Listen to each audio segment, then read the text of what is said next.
Chapter 30. The Red Lights.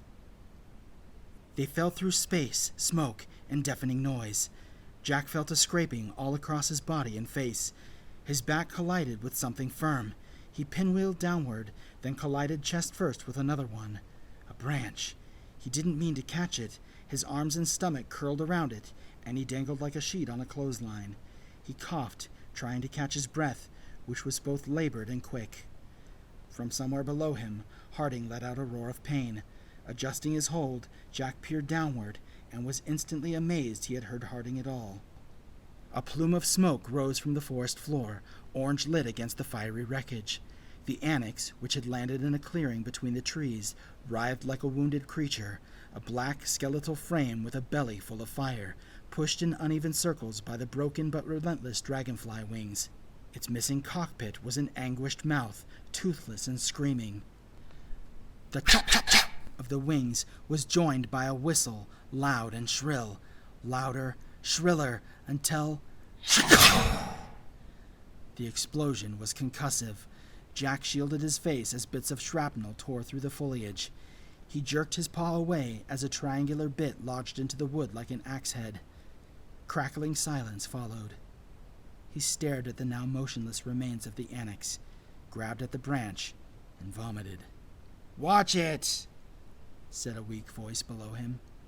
He adjusted himself again, wiped his lips with the back of a paw, and looked downward. Harding was working his way up the tree, claws digging into the trunk, feet seeking out each branch along the way. He rose to Jack's level.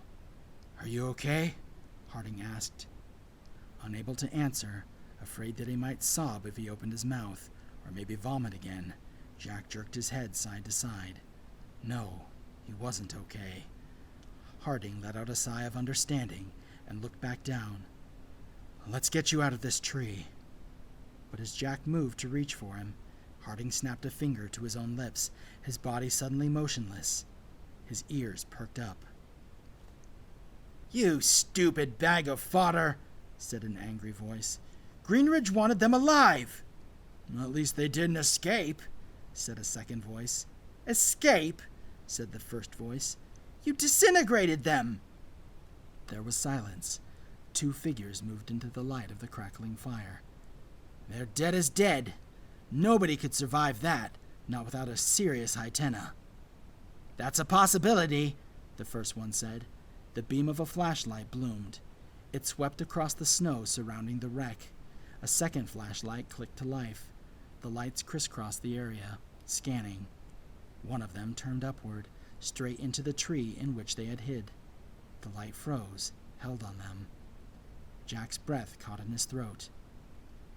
And then the beam moved on.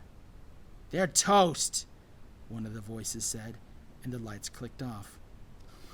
"Quite literally," the voice added with a laugh. They left the firelight, and a moment later, the chopping of the anax wings carried them away. The tree was tall, and it took a long time for them to work their way down. Jack released Harding's shoulders as they reached the forest floor, dropping into the snow. He wasn't able to look at the wreckage. The warmth of the fire turned his stomach. "So now what?" he asked. Harding started to answer, winced, clutched at his waist, and then doubled over. "What is it?" Jack asked in alarm. The lion opened his paws. Something slender and metallic stuck out between them. Shrapnel. It looked like some sort of wire or very thin bar, like the spoke of a bike wheel. Jack hissed. "Is it deep?" he asked. Harding tugged at it, then winced and let it go. Instead of answering, he limped past Jack, away from the wreckage, into the snowy forest. Jack followed, watching him apprehensively. "Harding," he called. It started to snow again. "We have to get out of this. We have to get somewhere warm." He thought of the fire they were leaving behind. The thought sickened him, and he shook it away. Harding must have somewhere warm to go. Hadn't he said something about a cave? But the lion was unresponsive. He limped through the snow, as wobbly and off balance as a sleepwalker. Jack began to feel sleepy too. His limbs were numb, his jaws sore from chattering, and his eyes seemed to be playing tricks on him. In the darkness ahead, he seemed to see a faint red glow just below the snow's surface. He blinked at it, thinking he'd stared at the firelight too long. But as he shifted his eyes around, the light did not follow. It moved through the snow at its own pace, weaving below the surface. It was almost beautiful. Then there was another, moving alongside the first. Suddenly, Jack saw 3, 4, then a dozen, the way 1,000 stars become visible once the first one is seen. The lights weren't bright, but they were unmistakable now. They drew near, at least 24 strong, and began a bizarre, slow-turning whirlpool beneath Harding and himself. They no longer appeared as simple red lights. Each glow was emitting from the front of a long, tapering shadow. They reminded Jack, in his days, of a bendable flashlight Dr. Walraven had once owned, which he could wrap around a pipe, or... Harding disappeared into the snow, as though falling through a trapdoor. Jack hardly had time to react. The ground beneath him suddenly felt as weak as an eggshell.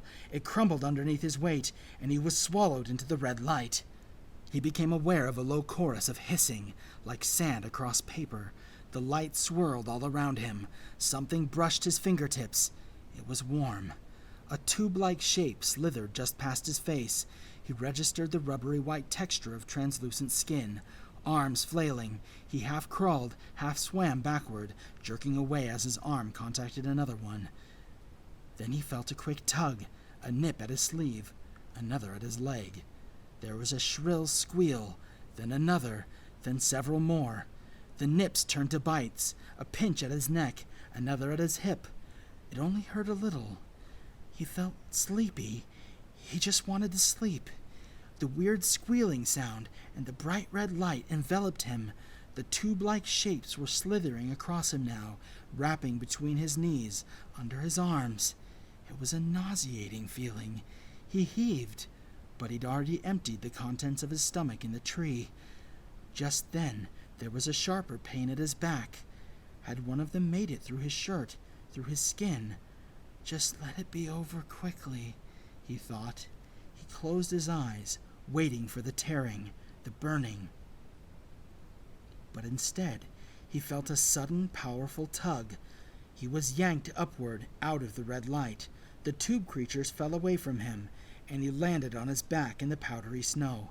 The darkness and the cold surprised him after the red pit, and he retched dryly once more. "Get the other one!" he heard a voice yell out. "Howl at the moon! This one smells like barf!" Someone was leaning over him, looking at him, smelling him.